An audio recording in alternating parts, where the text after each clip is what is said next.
Okay, thank you. Thanks, Nico. I'm going to talk very briefly. We'll put this on.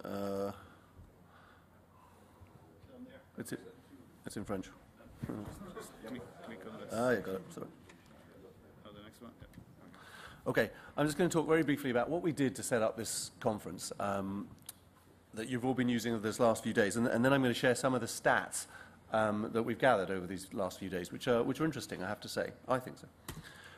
First of all, who we are. Ibahn provide services to hospitality, to hotels like this one.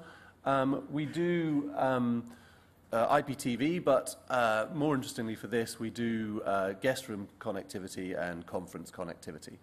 You can see some stats up there on roughly how big we are. We're kind of spread around the world. The headquarters is in Salt Lake, although I'm not even sure that's our biggest office, to be honest.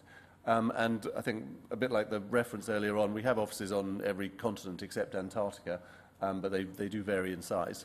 To give you a feel for sort of scale, I mean, we're not an enormous company, sort of medium-sized company.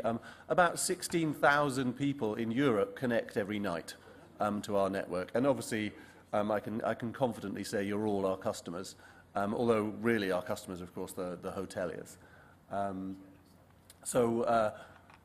There's a brief overview of who we are.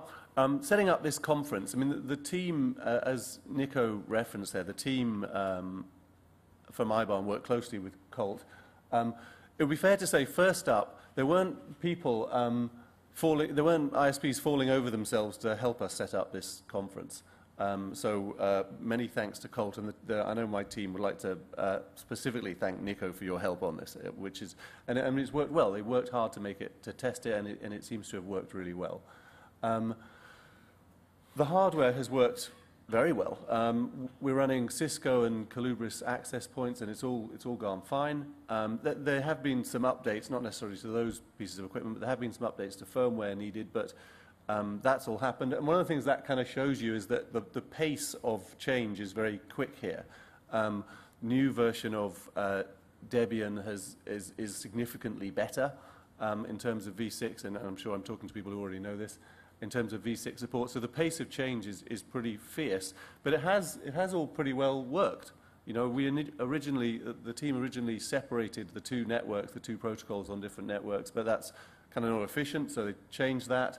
And it's all gone well. You know, there's no real kind of there's no real headaches on it. It's gone well. So you know, we're pleased to have done this for the first time, and we've learned a lot doing it.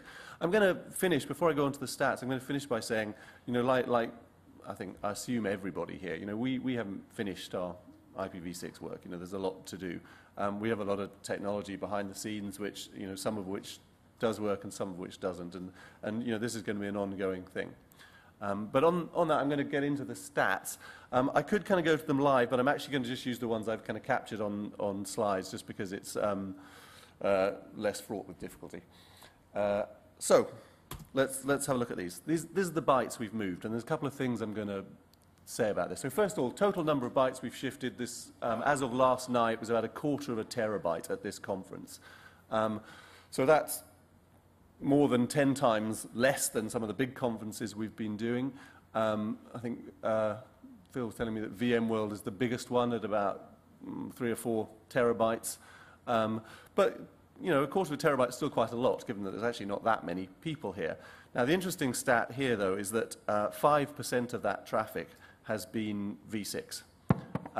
Now, I'm not quite sure exactly how I would phrase it, but I think there must be a way of phrasing that, makes that a world record in terms of, so you should probably all just give yourselves a round of applause for that. In terms of actual, you know, genuine V6 usage, you know, it must be. And I think the most interesting thing about these stats, we actually don't know yet, because the most interesting thing is going to be if I or someone else stand up here next year and give this same presentation and compare the two. So we don't know. There are some interesting things. When we were looking at the sort of total number of bytes used, one of the team did tell me that he said, "Oh, well, that may be changed because I did some streaming from a webcam in Amsterdam," which firstly was extraordinary that he would tell me such a thing. And so obviously, I'm happy to say it proved to be much more innocent than it sounded, but it didn't actually skew the results significantly. We had a look. So that's a kind of genuine result. The only other thing that sort of stood out on this particular chart, you can see over here, sorry, this section here, was one individual you can see was very busy on Tuesday night downloading a large quantity of data, which has skewed the information there. So presumably you know who you are, whoever you were. Someone left their laptop downloading a lot of stuff on Tuesday night. So, I mean, aside from that, this is a reasonably typical usage. I mean, it's running at 5%. That's 20 times more than the 0.2% stats that were shown earlier on. So, it's pretty significantly above what you would consider normal in usage. Next one, number of devices using the network. I was kind of surprised, actually, at how low this was. The green line there represents the blue one is the IPv4 devices. The green line is the number of devices that just got a local V6 address, and the red one, devices that actually did stuff on V6. So it's about half, just under. And I kind of thought it would be higher in this group, and I'm wondering if those are devices that... Maybe that's true. I mean, I'm wondering if those are devices that just can't do it, or that if people have disabled it deliberately. I don't know. It's still obviously enormously much higher than the sort of global average. But then the global average is, you can't really tell what the global average is because they're behind an infrastructure which can't support V6, and so we don't know how many of those devices genuinely can. I thought that was interesting. Again, I mean, the conference profile is pretty standard. You can see where everyone goes to lunch. There's not anything particularly significant there. Peaking at over 300 devices, though, it's a fair chunk.